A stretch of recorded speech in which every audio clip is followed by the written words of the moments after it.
So last option is financing option. So here you select different interests or setup fees, the monthly fee, and the draw intensity of the loan, because not, for example, construction loans given to you, but construction loan, let's say $2 million, but you're not going to draw down on that $2 million on day one of construction. So it is going to be drawn down in an S curve.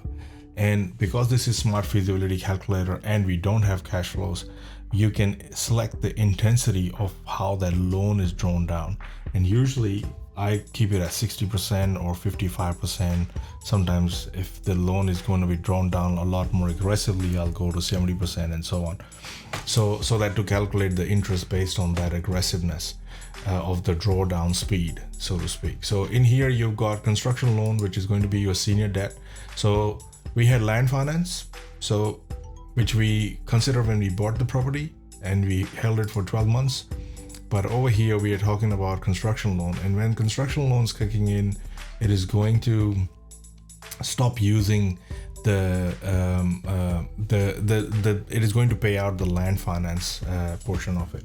And construction loan will go on for, let's say, 12 months, and the interest rate is going to be, let's say, 7.5%.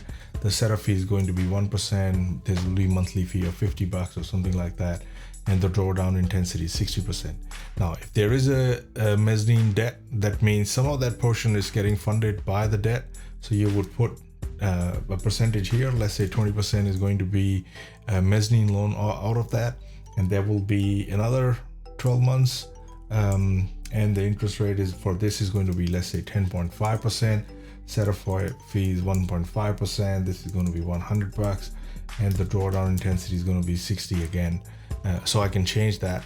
And then if you got developers equity and you've got developer equity split, so there are two different developers who come in, who join forces, and you could say, hey, let's go 50-50, and developer equity will get used for that much. And if that money is actually coming in at interest, the only time you would put in change these values if you want to charge a percentage on that. So let's say my first facility was 0, but the next one came in at 5%.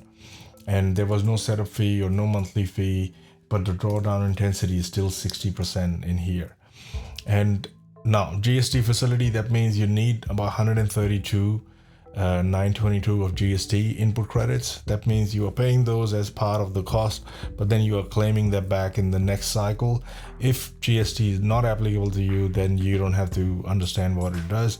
But there is some extra money that's going out that you are rotating by claiming it back right till the end of the project. So in here you can say, okay, I need to cover that up somehow, so I'm going to introduce another 150,000. Somehow it'll come in for 12 months. It might not come in at any interest or anything, and you can mark that as 0 and so on. So now if you press save and refresh, all these numbers up top are also going to update, because everything is related to how that interest is charged, how the money is coming in, and so on. So once that is changed, again, this will keep going into a loop, and it's all done in the background. It's already done, even if it's iterative or whatever.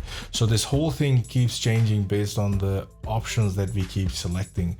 So if I now change that and select that one, and this is going to get unchecked off automatically, press save and refresh, and this will then automatically update again, and these values will change again slightly.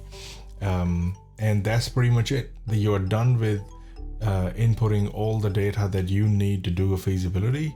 And when you click on the summary sheet, you'll see that the summary sheet summarizes the entire thing. And in the next videos, we will go through what the summary says, what everything means, and so on.